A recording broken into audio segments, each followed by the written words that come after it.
La Sociedad Dominica de Medios de Comunicación, Sodomco, presenta A Pensar Más con Rosa María Palacios.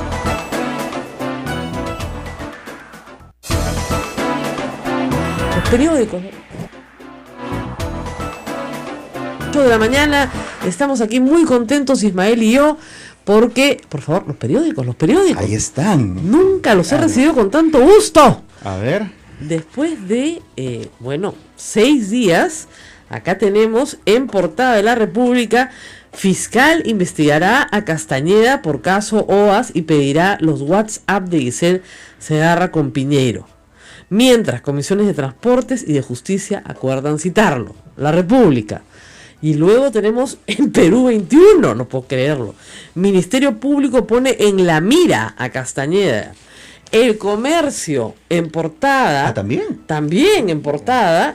La Fiscalía evalúa si abre proceso contra el alcalde Luis Castañeda. Labor, magistrada anticorrupción analizará si existen indicios de irregularidades en el proyecto Línea Amarilla y el bypass de 28 de julio. ¿Qué te parece? Esta radio humilde que Dios nos ha dado, que es chiquita, pobre, ¿no? No tiene plata, no tiene auspicios, pero los tiene ustedes. Hizo un milagro. Este milagro es Santa Rosita. El día jueves, reitero la historia, IDL Reporteros, Gustavo Gorriti, Romina Mela, sacan esta investigación tan importante de una negociación incompatible en realidad entre Luis Castañeda y Leo Piñeiro, a través de la abogada Giselle Segarra, mientras él no era alcalde de Lima, y esta negociación para evitar a toda costa tener vía Parque de Rímac y luego construir un bypass que, como sabemos, tiene bastantes cuestionamientos técnicos y políticos.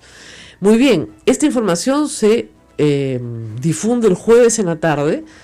Yo la leí, yo pensé que el miércoles en la tarde, y yo pensé que esto reventaba el jueves. Y que el domingo iba a ser noticia. Obviamente, más que tiempo más de más para la preparación de un reportaje, ¿no? Y hablamos con Gustavo Gorriti el jueves, y mi pregunta fue, Gustavo, ¿por qué esto no está en ningún medio?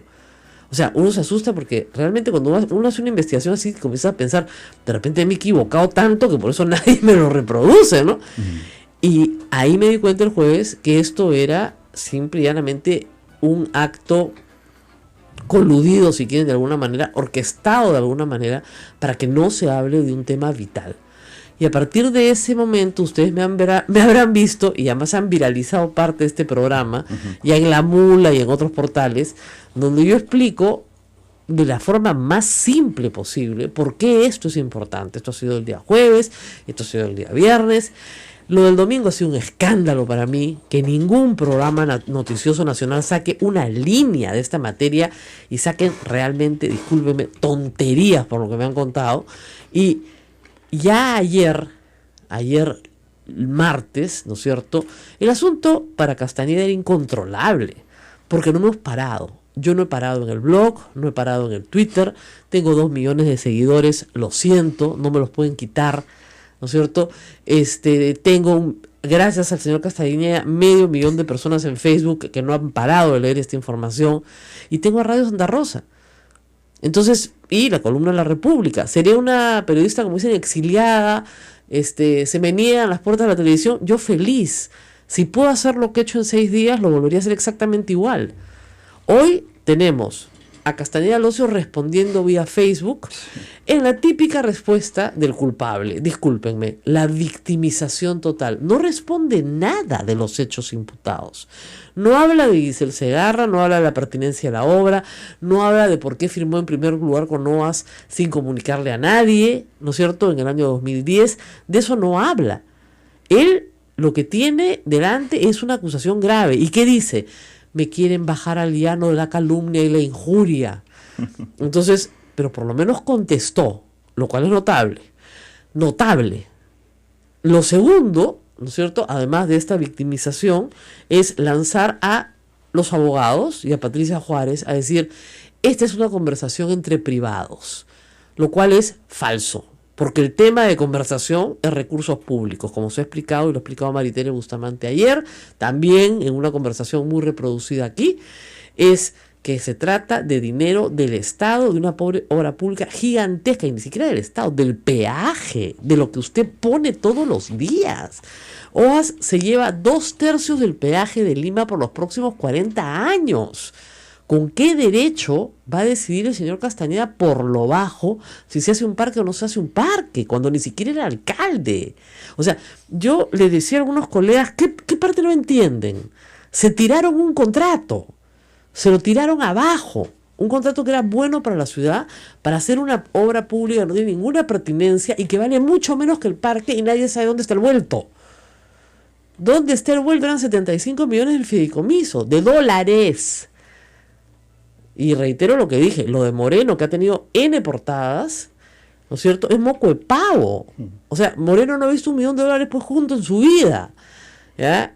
Eso, de verdad, eso no vale ni el tomógrafo. O sea, estamos hablando aquí de un negocio gigantesco, donde una empresa probadamente corrupta, que tiene a su presidente preso, ¿no es cierto?, hace negocios a través de una empleada, ex empleada de la municipalidad, y hace reuniones, ella sugiere, ella es maestra, ella decide si se firma o no se firma.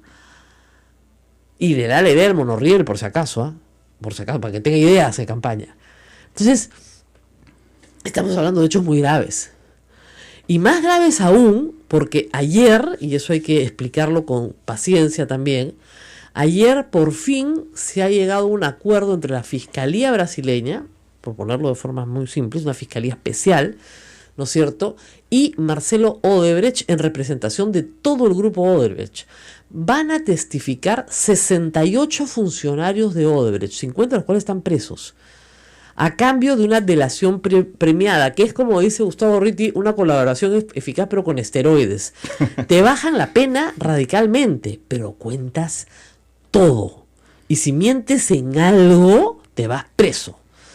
Y los 68 funcionarios principales de Odebrecht van a contarlo todo, hasta el último coimeadito que han tenido en sus vidas.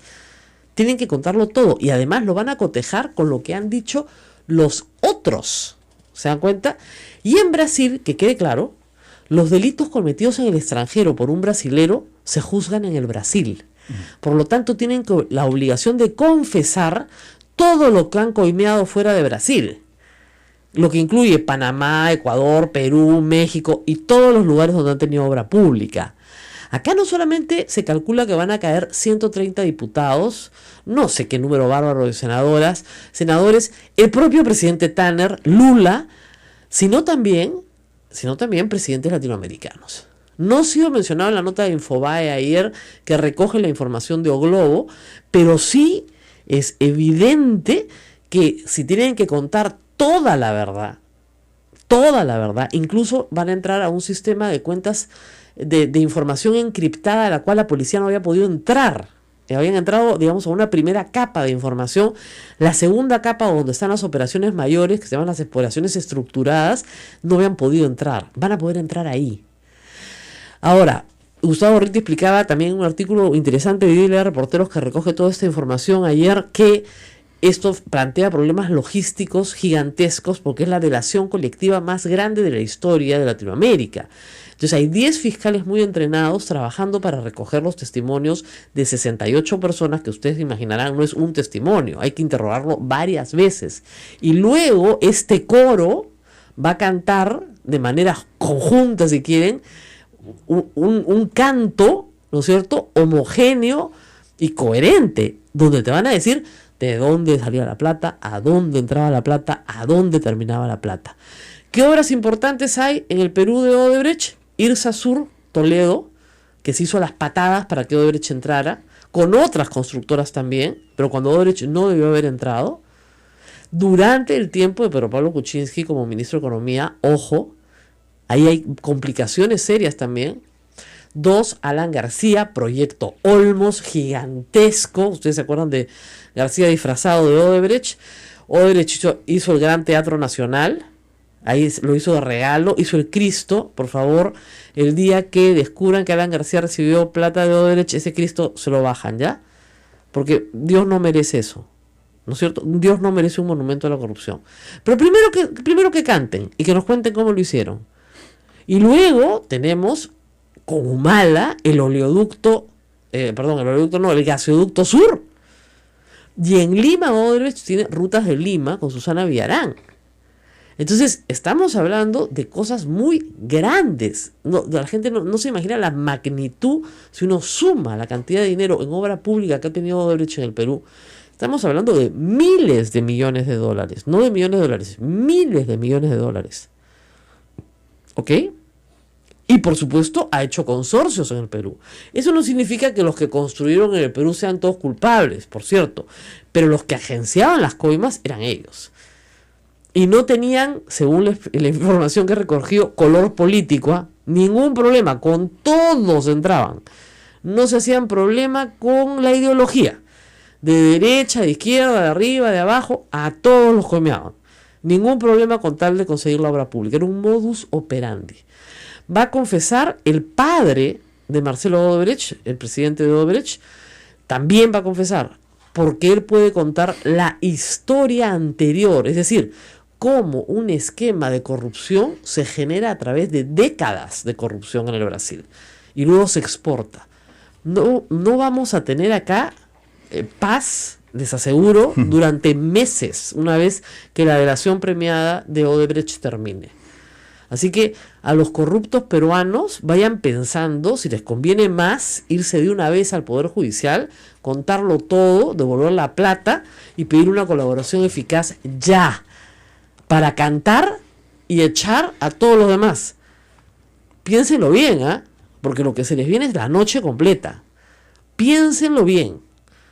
Y ahora sí, la prensa no va a poder callar. Es demasiado grande. Y es demasiado grande, ¿por qué? Porque el público pide a gritos que se le informe de esto. No es que yo tenga grandes poderes, ¿no es cierto? Porque Santa Rosa me ampara. Ayer me decía, no, pues tú tienes ayuda extra. De repente tengo una ayudita extra, es verdad. Nunca está de más.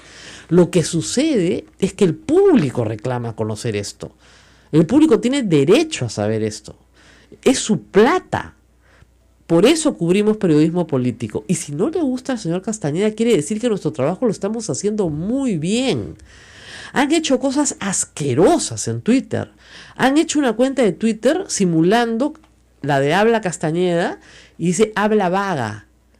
¿Ya? Llena de insultos a Susana Villarán con videos producidos, con producción de videos, todo eso pagado con la plata de la Municipalidad de Lima. Yo ya le he dicho al fiscal desde el Twitter, señor fiscal, incluya esta cuenta en el expediente. Porque esto es pagado con plata, con dinero de la municipalidad. Y hagan una investigación de todos los que están siendo pagados con dinero, mi dinero, para insultarme. Porque que lo hagan gratis, bueno, pues que insulten. Pero que con el dinero de la municipalidad me insulten, no te pases, pues, ¿no? Y es demasiado. Eso se llama malversación de fondos. Nadie le paga a la municipalidad impuestos para que insulte a periodistas. Porque acá es bien fácil, ¿no? O te insulto y te demuelo y te denigro, o te doy plata para publicidad. Bueno, en Radio de la Santa Rosa no necesitamos plata para publicidad porque somos pobres, re pobres. Y los insultos no me dan miedo. Entonces, pues búsquense otra estrategia, porque esta no les va a resultar. Y a la señora fiscal, lo que necesite, aquí estamos. Tenemos que hacer una pausa. Nos vamos a la pausa. Estábamos preocupados hace unos días con Abel Ángeles, director y productor de este programa, por darle un ribete nacional a este asunto que aparentemente involucraba solo a Lima. Bueno, no solo es nacional, ahora vemos con sorpresa que esto es latinoamericano. Todo el Perú, como les digo, acabo de estar hablando 20 minutos con Ayacucho, ya, porque han vivido el mismo problema con los Corima, conocen el modus operandi y la técnica además de callar a los periodistas, coimear a los periodistas o amedrentar a los periodistas. Pues no les va a resultar. ¿Y saben qué es lo más grave?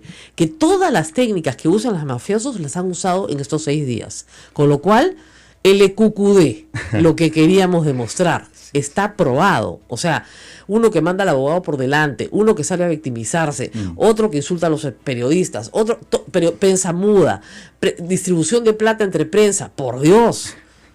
Ya, por Dios, qué impotencia.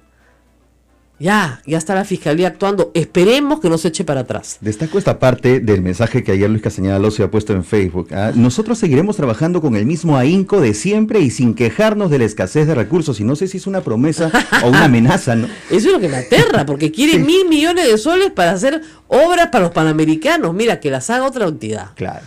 Que las haga otra entidad. Ahora, después de este bloque vienen dos temas importantes. Muy importantes. Sí, que ha llamado mucho la atención. Mucho nos han llamado por el tema de las cenizas de las personas difuntas. Y como esta es una radio pastoral y a mí me gusta hacer catequesis, vamos a hablar de esto con un especialista. Y también vamos a hablar de Venezuela, porque las cosas en Venezuela cada vez están más cerca. Yo siempre he tenido esa esperanza, creo que hace 10 años que tengo esa esperanza, más cerca al fin. Ya el Congreso venezolano aprobó iniciar un juicio político contra Maduro, un procedimiento constitucional, ¿no es cierto? Y vamos a estar con Paulina Fachín, que es abogada, activista y es integrante del Comando Simón Bolívar en el Perú, que ha representado a Enrique Capriles durante mucho tiempo, y vamos a ver cuál es el estado de la cuestión y qué perspectivas ve ella para una marcha muy grande que ha sido convocada para hoy en Venezuela. Así que tenemos mucho en el programa, no se muevan. Victoria, como decía anoche yo, victoria, la Fiscalía se va a ocupar del asunto y el asunto está en primera plana, señor Castañeda. No me ganó.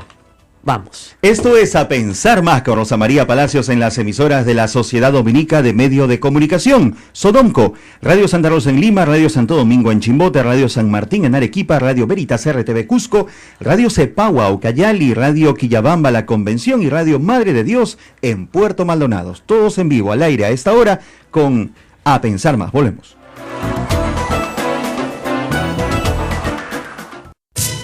Sodomco, Sociedad Dominica de Medios de Comunicación.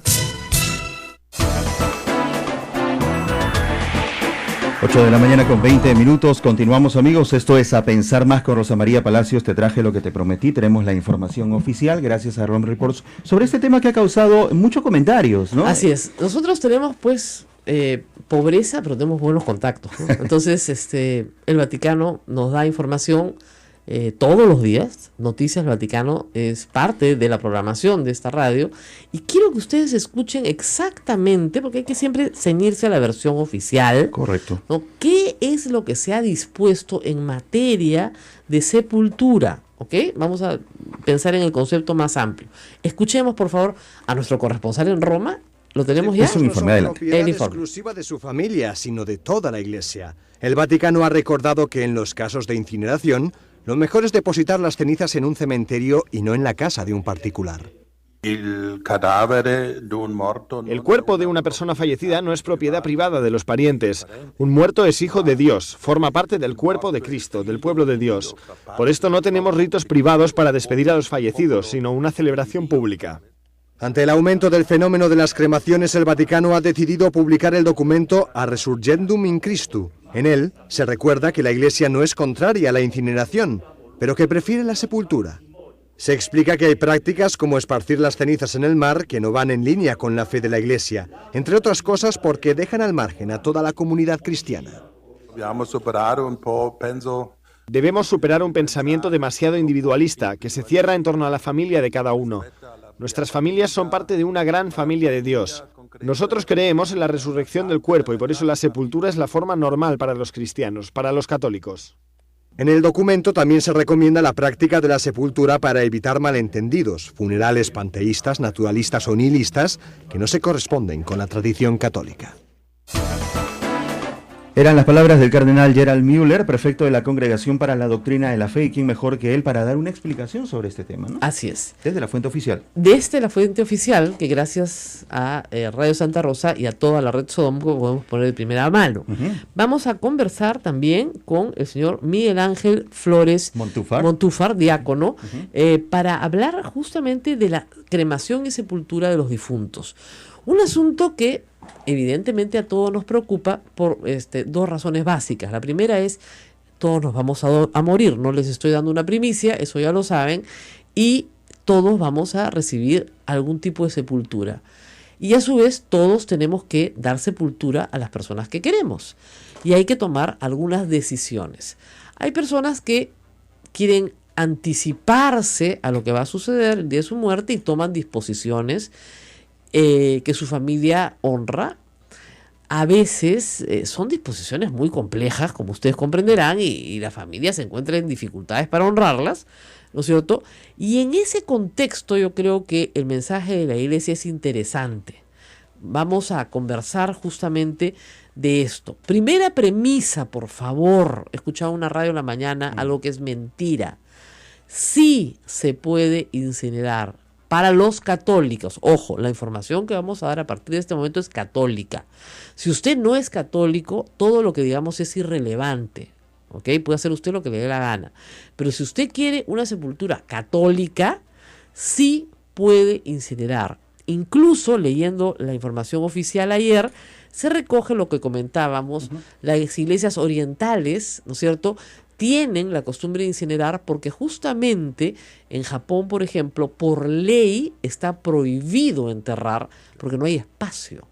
Entonces los cementerios son pequeños jardines llenos de urnitas muy chiquititas en forma, digamos, de imagínense ustedes un ladrillo invertido con una inscripción y ahí están las cenizas. Lo que quiere el Papa, y en realidad el prefecto de la Sagrada Congregación de la Fe, es que la sepultura de esas cenizas tenga un ritual sagrado, ¿ok? Es decir, que se les lleve a un camposanto, lo que se conoce como un cementerio, como un camposanto. ¿Para qué? Eso es lo importante. Para que ahí haya memoria, haya oración, haya recuerdo. Si las cenizas se esparcen por el viento o por la tierra, la Iglesia teme que comience a darse un culto panteísta, es decir, la adoración de la naturaleza, sustituyéndola a Dios. Nosotros adoramos a Dios nada más, no a los santos. Siempre lo recuerdo, veneramos a los santos y a la Virgen María, adoramos a Dios. No adoramos al sol, no adoramos al mar, no adoramos a las montañas, adoramos a Dios. Pero si nuestros ritos de sepultura, ¿no es cierto?, son panteístas, puede existir el riesgo de confusión. Y el otro tema es que llevarse las cenizas a casa implica que la veneración a esas cenizas, a ese recuerdo de la persona, puede ser inadecuado y utilizado para propósitos innobles. ¿Ok? Y hay un temor de eso. Está el diácono ya en línea telefónica. Muchísimas gracias por estar con nosotros. El señor Miguel Ángel Flores Montúfar. Muy buenos días. Buenos días, señora Rosa María Palacios. La pregunta. Bueno, vamos con las preguntas. ¿Por qué ha decidido la Iglesia Católica, formalmente a través de un documento, que no se pueden esparcir las cenizas? Práctica que en el Perú se venía dando hace muchísimo tiempo, incluso con participación de sacerdotes. Esparcir las cenizas en el mar, esparcir las cenizas en una montaña, esparcir las cenizas en la tierra. ¿Por qué no es recomendado por la Iglesia Católica hacer esto? Bien, en principio hay que recordar que el documento que acaba de sacar la Santa Sede expresa que la cremación no está prohibida. Así es. Pero que no es una práctica católica habitual, sino más bien el entierro. Y mantener que no desaparezcan de nuestro recuerdo las cenizas de las personas que han sido parte de nuestra existencia, de nuestra vida, de nuestra familia. Así es. Ahora, al punto, padre, sí le quería preguntar, por favor, mucha gente ya lo hizo. ¿Tiene alguna culpa? Bueno, la ignorancia disculpa. Así es. En este caso, disculpa. Además, la disposición no había salido, ¿no es cierto? Entonces, no hay que mandar un mensaje primero de tranquilidad, ¿no es cierto?, a las familias que ya lo hicieron. Claro, efectivamente, lo que ha ocurrido es que mucha gente, previo al concilio inclusive, ya el año 1963, dentro del concilio, recién se establece que se puede hacer la incineración, porque estaba prohibido, Así inclusive es. que quien deseara cremarse, entonces se le quitaban inclusive hasta las exequias católicas. Así es. Eso fue antes del Concilio Vaticano II, eso es verdad. Dentro del concilio, porque esto es el año 63, el 5 de julio del 63, había una instrucción que decía que ya se puede hacer la sepultura de estas cenizas, se pueden llevar las cenizas, y que se evite cualquier idea pagana, ¿no?, de esparcir las cenizas o echarlas al mar o al cielo o la tierra para unirnos, nuestra idea panteísta o nihilista. Así es. Entonces no está permitido. Ahora, ¿por qué padre, no está padre, le digo yo diácono, por qué esta idea es panteísta? Explique un poco a profundidad esto, porque esto sí es una práctica que ha sido muy recurrente. Decirle a los hijos, miren, yo cuando me muera quiero que me tiren en la bahía de Chorrillos porque yo fui muy feliz ahí de niña, todos mis recuerdos están ahí, y yo me quiero unir al mar, que es de donde quiero venir. ¿Por qué? ¿Por qué esa práctica para la iglesia no es apropiada? No es apropiada porque se busca efectivamente darle culto al cuerpo que ha sido a su vez templo del Espíritu de Dios, templo de los sacramentos. ¿Dónde se encuentra el sacramento en cada persona? Se encuentra dentro de ella. Yo no llevo el bautismo solamente en la partida y la dejo en la cama, o en el cuarto, o lo dejo en un escritorio, lo llevo conmigo. Por eso es que la iglesia honra el cuerpo, le echa agua bendita, lo inciensa a la hora de la muerte, porque es templo del Espíritu de Dios. Y unirse. Ahora, le podrían decir, padre, desde un punto de vista discúlpeme, diácono, desde un punto de vista biológico, un cuerpo enterrado en tierra, en un ataúd de madera, se descompone también. Es decir, hay una descomposición natural, la madera se descompone, los huesos finalmente quedan sin ninguna carne, no hay más que muchos años después huesos que finalmente se van convirtiendo en polvo, ¿no es cierto? Y ese polvo se une a la tierra también. ¿No es exactamente lo mismo, solamente que un proceso acelerado el de la cremación? Sí, es el proceso acelerado en la cremación. Por eso es que la iglesia dice que no es contraria a su pensamiento que pudiera ocurrir, y sobre todo en lugares donde pudiera acontecer que hay una epidemia, que como fue con la bubónica en el norte, en un momento determinado tuvieron que cremarse los cuerpos. Así es. No, Entonces, o sea, está clarísimo, lo estoy poniendo en Twitter, que desde 1963 no está prohibido la incineración, al contrario, no es lo mejor, pero no está prohibido. Lo que ha cambiado es la disposición final de esas cenizas. O sea, aclarado en todo caso. O sea, aclarado, ¿no es cierto?, para fines de disposición final. ¿Por qué la iglesia tampoco quiere que las cenizas se queden en casa? Hay gente que dice, no, déjalas acá, las ponemos en un lugar, hacemos un altarcito, le podemos rezar en la casa. ¿Por qué no se permite eso? Es muy simple, no hay ninguna casa que yo conozca el día de hoy que tenga un cementerio en ella. No, Usted evidentemente. tiene una sala, un comedor, una cocina, un baño, una azotea, un tendedero, lo que fuera. Lo que acontece es que nadie tiene un lugar reservado. Y el gran problema es cómo nosotros favorecemos al muerto en la casa, donde hay lugares muy pequeños, donde viene la fiesta, donde alguien levanta una copa y comienza a dirigirse al muerto como si estuviera allí, vivo. El alma inmortal ya no está allí, está en Dios. Claro, pero Entonces, le dicen, pero le dicen, padre, lo hacemos con buena voluntad. Yo la verdad no me quiero separar de mi esposo, yo me siento muy sola, me gustaría tener las cenizas acá. Le vamos a hacer un altarcito en una esquina de la casa bien resguardado, o en el jardín chico que tenemos, vamos a hacer una grutita de la Virgen, ahí vamos a poner las cenizas. ¿Por qué no nos permiten? ¿Por qué? Porque no es el lugar apropiado. El asunto está en que se crean los cementerios. Para los cementerios significa dormitorio, el lugar donde vamos. El tener el muerto en casa, tener las cenizas en la casa, imita, porque el que tiene las cenizas en casa es el dueño de la casa, y el día que él quiera tener una reunión y viene el hijo de fuera y necesita orar, quiere ponerse frente a las cenizas o recordar algún acontecimiento personal, no lo puede hacer.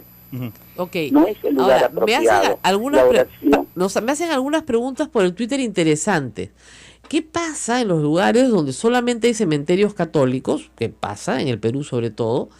Y la persona tiene otro rito y se quiere enterrar. ¿Se puede enterrar en un cementerio católico? Claro que sí. Claro que sí. Claro que sí. No hay Lo que acontece es que la mayor cantidad de cementerios en el Perú no son cementerios católicos, pertenecen a la beneficencia pública o a la municipalidad. O pertenecen a la municipalidad. Así Los es. cementerios católicos son muy pocos, Así es. ¿no? Diácono. Ahora son cementerios multiconfesionales. Diácono, Así es. una recomendación, ¿qué hacemos si tenemos un familiar que ya de pronto está al borde de la muerte, él y su familia lo sabe, y nos encontramos frente a esta disyuntiva muy típica, ¿no?, entre lo humano y lo divino? Es el último deseo de esta persona frente a lo que hoy la Iglesia nos está diciendo, en el caso, por ejemplo, de esparcir las cenizas en el mar. ¿Cómo convencemos o cómo nos convencemos de esta situación? Convencernos de efectivamente de que hay un Cristo resucitado, que ustedes y yo esperamos ver la resurrección futura en Cristo. Segundo, la persona tiene que estar convencida antes. Dice Jesucristo, ¿dónde está la vida eterna? La vida eterna está en creer en Él y en el que lo envió.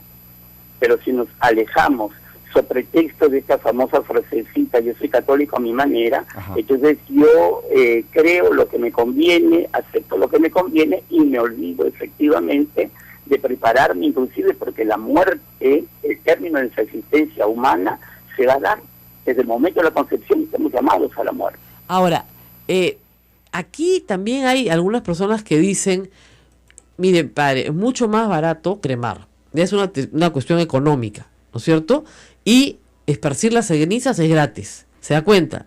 Hay un problema económico. La Iglesia nos obliga o a hacer un entierro, ¿no es cierto?, que cuesta, o a mantener en un columbario unas cenizas que también hay que pagar. Claro. Entonces, la norma dice que hay excepciones. Yo he leído eso.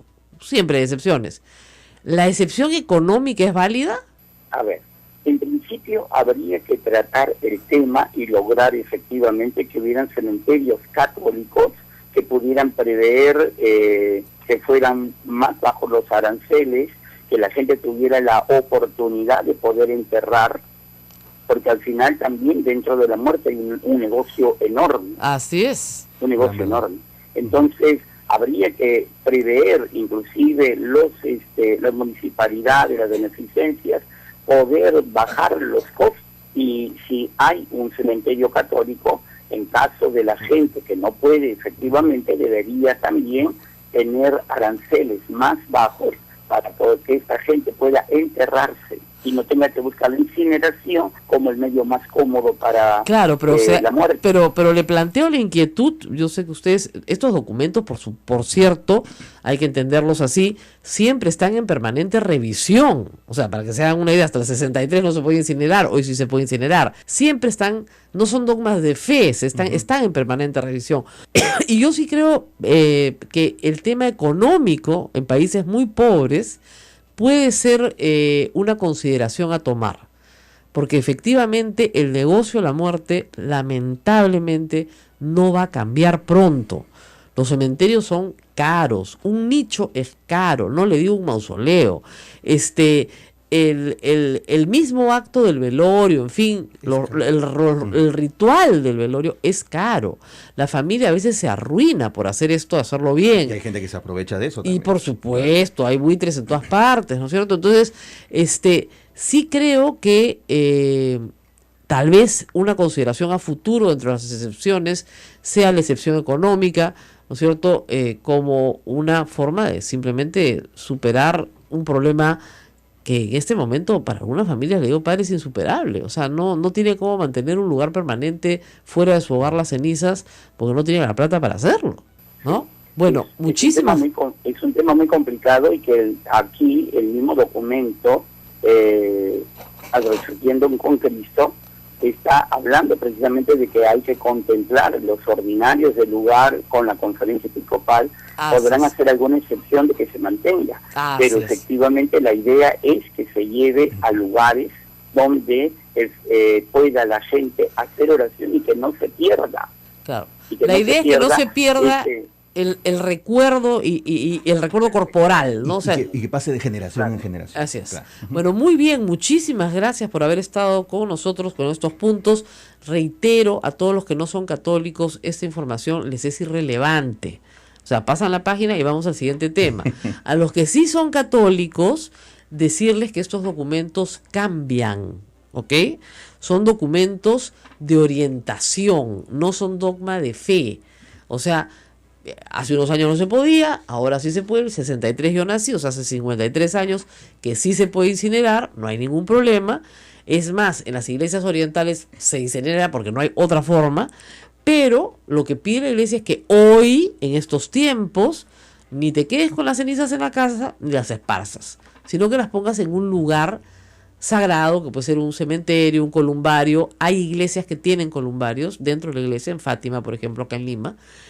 O que esperes las disposiciones de tu obispo, porque cada obispo tiene autonomía para decidir y cada conferencia episcopal, la peruana, puede decidir. Por ejemplo, como decíamos hace un instante, hay una epidemia brutal de peste bubónica y hay que incinerar los cuerpos. No hay otra forma de parar la epidemia, ¿ok? El entierro puede ser una posibilidad de daño posterior en contagio.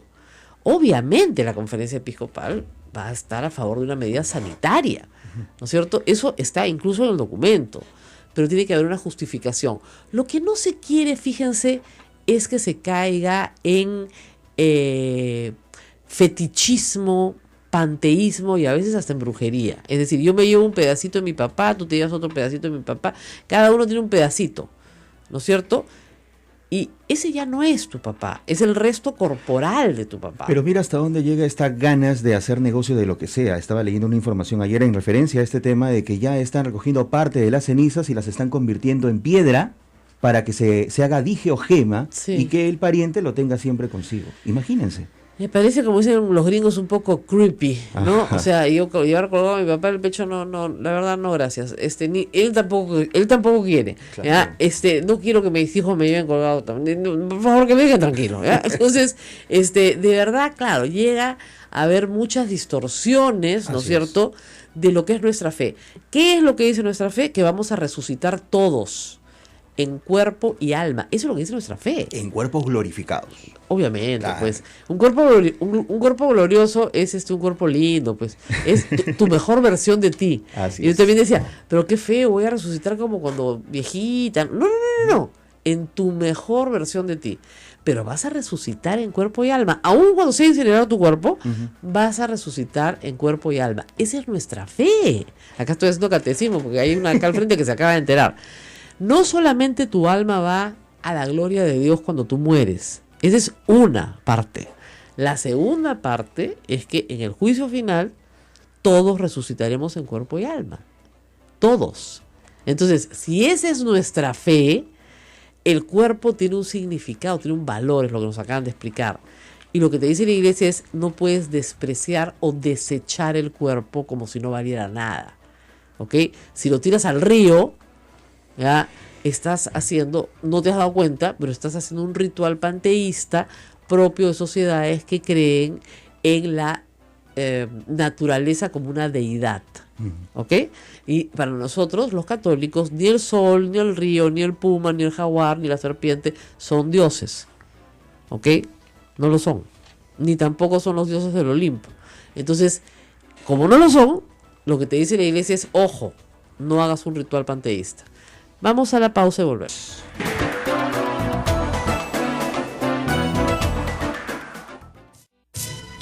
Sodomco, Sociedad Dominica de Medios de Comunicación. Continuamos, amigos, esto es A Pensar Más con Rosa María Palacios. Vamos a hablar sobre la situación en Venezuela. El 30 de octubre está previsto el inicio de las conversaciones y el diálogo entre el gobierno y la oposición. Hay cierta reticencia por parte de la oposición al inicio de este diálogo. Ayer el presidente de Venezuela, Nicolás Maduro, ha salido con esta típica frasecita de echarle la culpa de todo lo que está sucediendo, en este caso al presidente Barack Obama. Claro, Imagínate. el periodismo ya, qué chico, ya Así se es. acabó, ya está, listo. No pasará, Claro. venceremos, 4 frases cubanas y ya estamos. Bueno, estamos aquí con una activista a la que yo he entrevistado tantas veces y siempre en el entrevista estoy con la idea de que ahora sí se acaba, ¿no? Y no se acaba.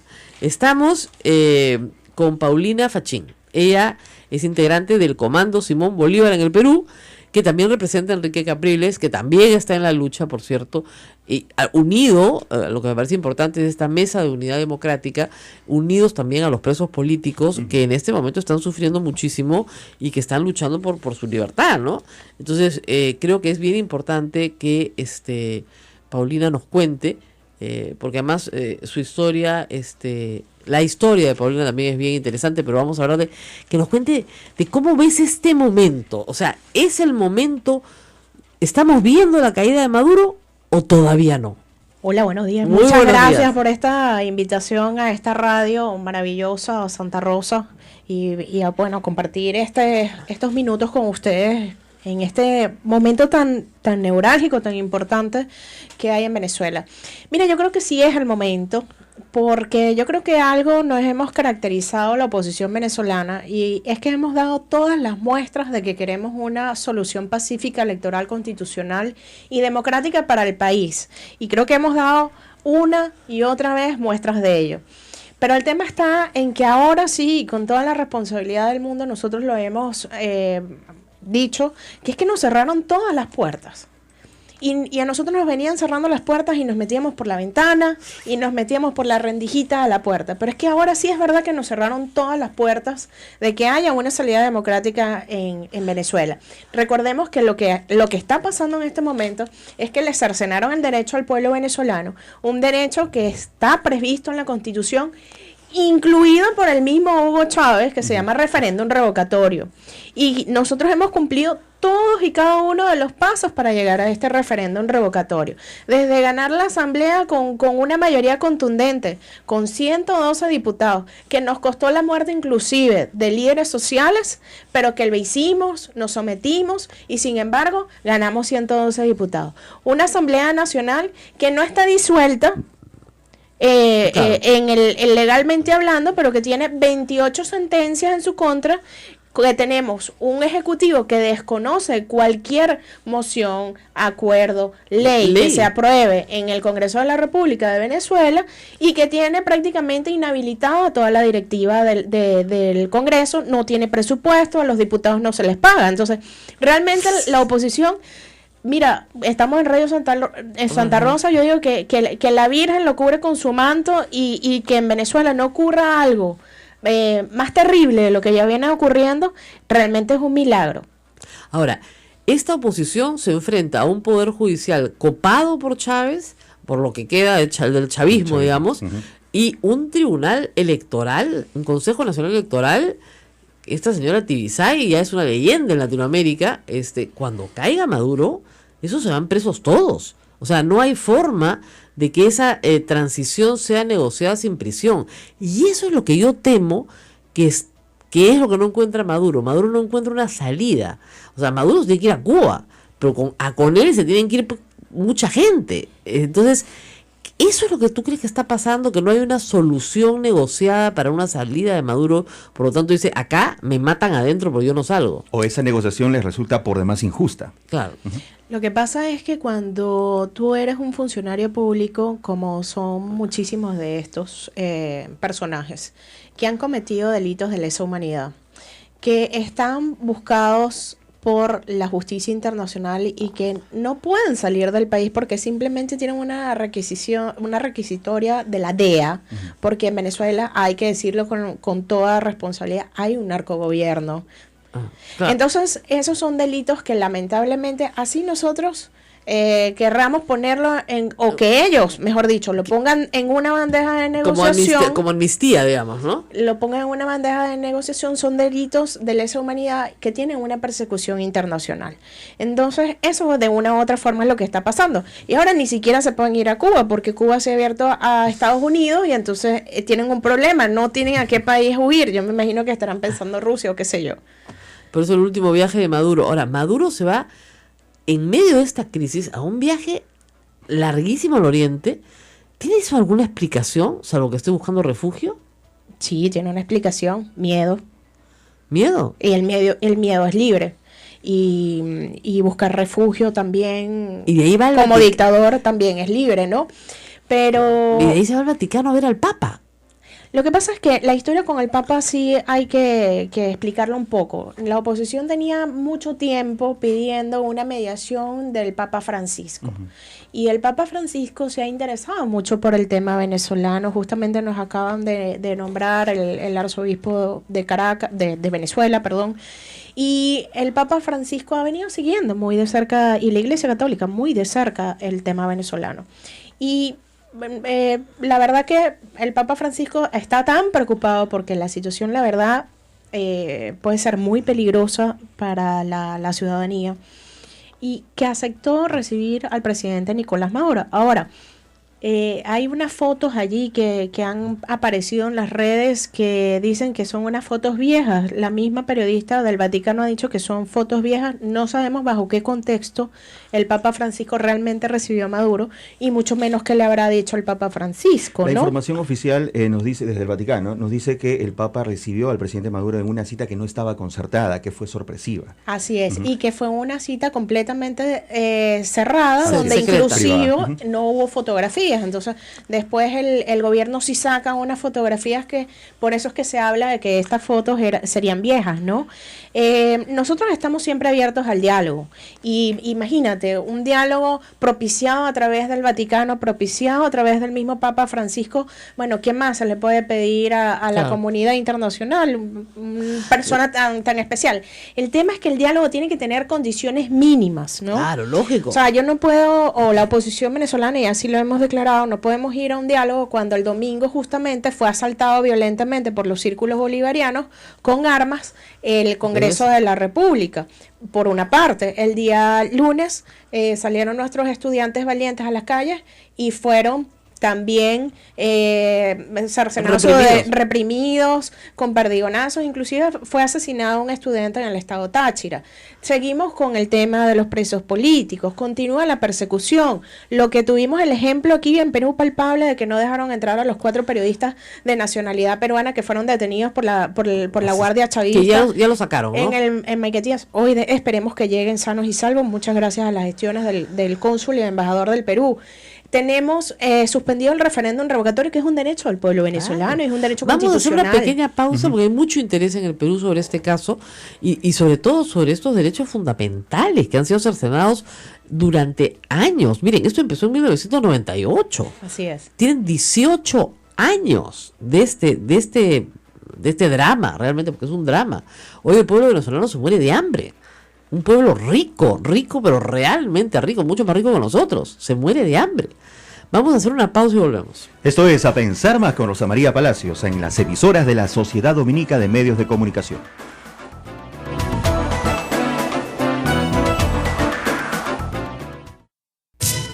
Sodomco, Sociedad Dominica de Medios de Comunicación. 8 de la mañana, 56 minutos, estamos con Paulina Fachín. Ella es abogada venezolana, activista e integrante de la Comando Simón Bolívar en el Perú, que representa a Enrique Capriles, hablando sobre la situación en Venezuela. Paulina además tiene a su familia en Venezuela. Ella está exilada en el Perú desde el 2010, también víctima de una situación de violencia, pero su familia vive allá, sabe las necesidades. A mí lo que me preocupa mucho es esta combinación muy peligrosa de un pueblo con hambre. Déjense de vainas, o sea, en Venezuela no hay comida, o sea, no hay harina para hacer arepas, o sea, ese es el fin. Si no hay arepas, no hay pueblo, o sea, no es exageración. insumos básicos de sobrevivencia como papel higiénico, jabón, champú, pasta de dientes, son difíciles de conseguir. Es difícil de conseguir azúcar, aceite, harina, leche. Olvídense. Entonces, como me decía, la gente se está alimentando de lo que da la tierra, que es básicamente frutas, verduras, un poquito de carne segunda, y ahí párala. No hay nada que se pueda importar, y además hay un problema grave de medicamentos. Cuando abrieron la frontera con Colombia, lo que más la gente cruzaba era buscar los inhaladores para el asma, o sea, cosas realmente básicas de sobrevivencia. Ese pueblo enardecido, ¿te imaginas tú? Enardecido, con un gobernante que impide, ¿no es cierto?, una salida democrática. ¿Tú crees que puede haber un baño de sangre en Venezuela? Eso es lo que estamos tratando de evitar y eso es lo que quiere que haya el gobierno. ¿Tú crees que ellos quieren provocar un baño de sangre? Yo sí estoy segura de eso porque con los círculos bolivarianos, los tupamaros, la actitud de las Fuerzas Armadas bolivarianas. Ayer, por ejemplo, salieron el ministro de Defensa de Venezuela con la cúpula. Así es. De las Fuerzas Armadas, pero yo creo que esa cúpula de las Fuerzas Armadas hay que llamarla por su nombre. Es la cúpula chavista de las Fuerzas Armadas. Porque es increíble ver al ministro de Defensa llamando al respeto a la Constitución, hablando al respeto de las leyes, respeto a la figura del presidente de la República, pero justamente cuando termina su alocución hace la siguiente frase: patria, socialismo, muerte. Claro. Entonces, eso ideológica, pues. Totalmente ideológico. Entonces, no entienden que, según la Constitución, ellas son las Fuerzas Armadas en defensa del pueblo de Venezuela. Y tampoco entendieron aquella frase famosa de Simón Bolívar, que aquel que levante las armas contra el pueblo. Entonces, realmente uno se pregunta definitivamente qué pasará por la mente de esta cúpula. Y la respuesta es muy clara. Se han convertido en parte del sistema de narcotraficantes que existen en mi país y se han vuelto también cómplices de la guerrilla colombiana que se ha desplazado a Venezuela, sobre todo a la parte occidental. Eso pasó en el Perú también. O sea, Fujimori termina gobernando no con un partido, sino con una cúpula militar. Y sobre la base de las armas asienta su dominio, su poderío. Ahora, ¿es posible que esa cúpula militar sea vencida? ¿O es invencible? O sea, el pueblo puede, la movilización popular, que sé que va a haber en estos días nuevamente, puede llegar a un punto en que los militares digan: no, nos tenemos que ir, esto se acabó. Mira, Rosa María, yo odio las generalidades. Claro. Y uno no puede decir que todas las Fuerzas Armadas son chavistas o que todas las Fuerzas Armadas de Venezuela han incumplido la Constitución y han violado los derechos humanos, porque ellos también son pueblo, ellos tampoco tienen comida, tampoco tienen medicina, y ya hemos tenido experiencias de verdad muy reconfortantes desde el punto de vista de ese gran abrazo que nos tenemos que dar los venezolanos luego de esta división tan profunda que hemos vivido en nuestra vida democrática de estos últimos años, si se puede hablar de democracia, que ha habido democracia. Y yo creo que el control que tienen los altos mandos militares va a ser sobrepasado por los mismos de abajo. Por los mismos de abajo, por los medios y los bajos, que sí sufren, que sí padecen y que sí no tienen comida y que no son, como decimos en Venezuela, unos enchufados, es decir, que trabajan porque quieren el bienestar de Venezuela y no porque quieren ganar o porque son unos corruptos. Ahora, ustedes han tenido la suerte y la desgracia mundial también de que el barril de petróleo se vaya a $50. Ese fue el fin de Maduro, en realidad, porque si el barril de petróleo estuviera encima de $100, tendría plata para regalar, como lo ha venido haciendo durante 18 años, haciendo populismo con la gente más pobre de Venezuela. El problema es que se le acabó la plata, ya no tiene de dónde. No hay negocio, y además PDVSA es una empresa que era magníficamente manejada. Hoy la gente que manejaba PDVSA está en todas partes del mundo menos en Venezuela, y la empresa está muy mal manejada. Entonces es una empresa que es la especie de ordeñadora, ¿no es cierto? La gallina de los huevos de oro. Exactamente, la vaca lechera, de la cual come todo el mundo, y resulta que la vaca lechera ya no tiene leche. Y eso también está afectando. Ahora, ¿cómo se sitúa, por ejemplo, Capriles frente a esto? O sea, él, yo sé que quiere una salida pacífica, que quiere una salida democrática, pero ya estamos en la situación en la que te quitan la salida democrática. ¿Cómo se sitúa él frente a eso? Bueno, Capriles y la Mesa de la Unidad Democrática, porque recordemos que Capriles es nuestro líder como candidato a la presidencia y evidentemente uno de los voceros más importantes de la Mesa de la Unidad, pero nosotros funcionamos como unidad. Lógico. Y eso ha sido un triunfo. Y vamos en bloque con nuestras decisiones. Y la decisión del bloque, y está liderada en estos momentos igual por Capriles, es que hoy justamente en estos momentos se está realizando en Venezuela la toma de Venezuela. ¿Qué significa la toma de Venezuela? La toma de Venezuela es el pueblo en la calle, el pueblo protestando pacíficamente y ordenadamente en cada una de las capitales de mi país. Y en Caracas se suman 3 capitales, la del estado Vargas, la del estado Miranda y la del estado Aragua, con la Gran Caracas.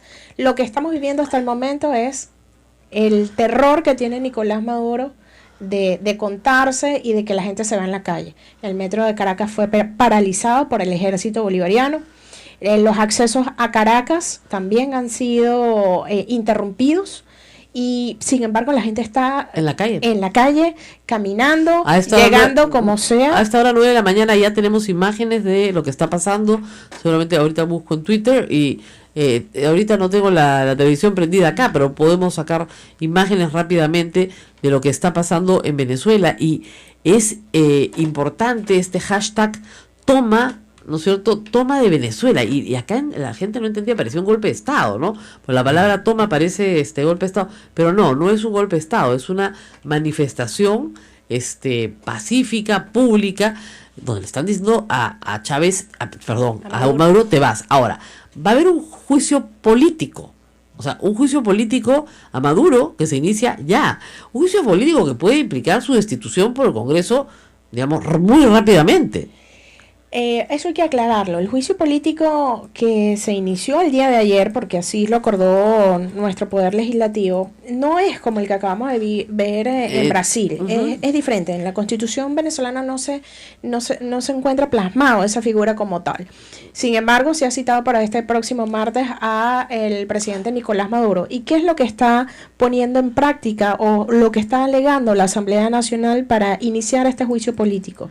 La violación del artículo 333 de la Constitución, donde dice que la Constitución tiene que ser cumplida tanto por sus autoridades como por los ciudadanos. Y en el caso de que se viole la Constitución, se tiene que restituir las garantías constitucionales para que sea cumplida. Ahora, si uno se va a las atribuciones del presidente de la República, la primera atribución que tiene el presidente de la República es cumplir y hacer cumplir la Constitución, y en ese caso la Asamblea Nacional sí tiene la capacidad de dictar la vacancia del presidente de la República, que no significa que la vacancia significa la inexistencia del presidente de la República, sino que el presidente de la República no cumple sus funciones, ni sus atribuciones, ni su competencia, que en este caso es cumplir y hacer cumplir la Constitución. Obviamente. Ahora, si lo vacan, asume el vicepresidente. No, en este momento no. ¿En la Constitución de ustedes no asume el vicepresidente? Si lo vacan, si digamos el Congreso decide vacarlo y lo vaca en 24 horas, ¿qué sucede después? Asume el vicepresidente de la República y se llaman a unas elecciones presidenciales en 30 días. Perfecto. Siempre y cuando se haga antes del 10 de enero del 2017. Ok, entonces tiene que hacerse ya. Ahora, si tienen mayoría en el Congreso, tienen los votos para vacarlo, que lo vaquen. Así es. Lo que pasa es que hay que ser democráticos, hay que cumplir con la Constitución. ¿Lógico? Y reiterar lo que te he dicho en el principio, nuestra vía es constitucional, es democrática y es pacífica. Y lo ideal es que hubiese sido salir de este tema de crisis humanitaria que vivimos en el país a través de la votación, porque eso le da legitimidad al ingreso de un presidente o a la salida de un presidente. Entonces, y ese es el miedo que tenía Nicolás Maduro. Entonces, la Asamblea Nacional, estos 112 diputados están allí por 14 millones de votos de venezolanos. Bueno, entonces, eso hay que exaltar. Ya sé, pero ¿tú crees que puede haber una vacancia en las próximas 24 horas? No, porque para el próximo martes han convocado a Nicolás Maduro y ya creo que el próximo martes se estaría tomando una decisión. Claro, si no se presenta, lo vacan. Así es. Okay. Tenemos varias opciones también que estamos poniendo. Una es que vamos a denunciar y a demandar ante la Corte Internacional Penal a los Sí, representantes del órgano electoral venezolano por violación de la Constitución y los derechos humanos. Igual a varios de los magistrados. La semana que viene está viajando el presidente de la Asamblea Nacional al seno de la OEA para solicitar una asamblea extraordinaria que esperemos que se coordine ahora en la reunión que tienen en Cartagena para la aplicación de la Carta Democrática. Otra cosa que estamos iniciando es que el pueblo va a estar en la calle. Desde hoy el pueblo va a estar en la calle. Hoy era el referéndum revocatorio, hoy iniciaba la recolección de firmas. Entonces, como no vamos a estar recolectando firmas, igual vamos a estar en la calle. Es impresionante, estoy viendo fotografías muy temprano, ya como la gente se está, miren, acá hay de todo. De todas las ciudades, ¿no? Esto es Caracas, acá tenemos también Caracas en Avenida O'Higgins, que están concentrándose, en Valencia una gran concentración, ya está la gente muy temprano, acá también de nuevo la Avenida O'Higgins, del Paraíso. Los medios locales oficiales no están transmitiendo esas obviamente, imágenes, para nada. Es muy conocido también. Caurimari, comienza concentración, tenemos en zona del Marqués, el Caracas, abarrotada de ciudadanos que reclaman respeto a la Constitución. Paraíso a esta hora, 10 de la mañana, toma de Venezuela. O sea, hay concentraciones y entran resultados, tengo acá por todas partes. Sabaneta de Barinas, o sea, ese es bien importante porque ahí nació Hugo Chávez, imagínate. Es el No pueblo sabe por la excelencia de Chávez. No sé la cantidad de gente que hay en la calle, ¿ya? Y están realmente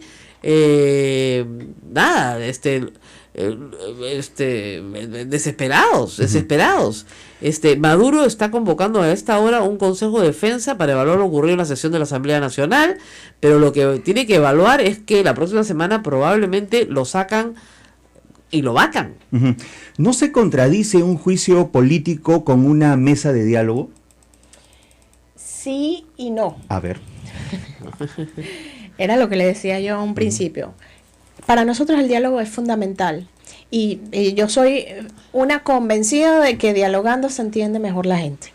Pero el problema es que tiene que haber condiciones mínimas. O sea, no puede ser que yo voy al diálogo, pero es que fue una burla total, de verdad, sinceramente, y me permiten explicarlo. El día lunes, cuando el Vaticano llama al diálogo, los representantes del Vaticano llaman al diálogo, a quien sentaron del lado del gobierno como representante del gobierno fue al alcalde de Caracas, Jorge Rodríguez, que era el que había llevado las hordas chavistas a asaltar el Congreso de la República el día anterior. Claro. Entonces, o sea, ¿cómo nuestros diputados, como nuestros representantes, pueden sentarse a hablar con el señor que el día anterior metió las hordas chavistas armadas a atacarlos en el seno y en plena sesión extraordinaria del Congreso de la República? Entonces, cuando me refiero a condiciones, es que no hay condiciones. Y una de las condiciones básicas es que se restituya y que realicemos el referéndum revocatorio, porque reitero... O si no, lo vacan, pues. Claro. Porque reitero, el pueblo venezolano quiere salir de este tema por una vía electoral, por una vía pacífica. Los venezolanos no somos violentos, para nada. Bueno, yo les recomiendo a todos, nos tenemos que despedir, que pongan hashtag en Twitter Toma de Venezuela, y la cantidad de fotos que cuelga la propia gente, pues es impresionante, de todos los rincones del país, de pueblos grandes, de pueblos pequeños, de avenidas, de calles, y la idea de estar en la calle, no trabajar, ¿no? Hasta que se resuelva la situación. Entonces, eso me parece impresionante. Y que hayan miles de personas, millones de personas en las calles diciendo: señores, se acabó el socialismo, se acabó esta cosa, queremos comer, queremos democracia, por favor, váyanse como quieran, pero váyanse por el amor de Dios. Ya tienen 18 años en el poder. Hora de irse, hora de irnos nosotros también. Mañana tenemos un gran programa. Mañana viene el ministro del Interior, Carlos Asombrío. Y es interesante porque hoy Pedro Pablo Kuczynski dará su balance de los 100 primeros días. Así es. Así que vamos a escuchar mañana también al ministro darnos un balance en materia de seguridad. Gracias a Paulina Fachín. Ha sido un gusto tenerla acá. Muy amable a ustedes por recibirme. No, sí, y nosotros nos despedimos, pero volvemos mañana de todas maneras. Esto es A Pensar Más con Rosa María Palacios. Hasta mañana. Chao.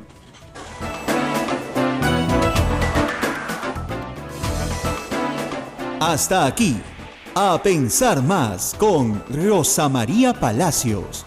Este programa fue producido por la Sociedad Dominica de Medios de Comunicación, Sodomco.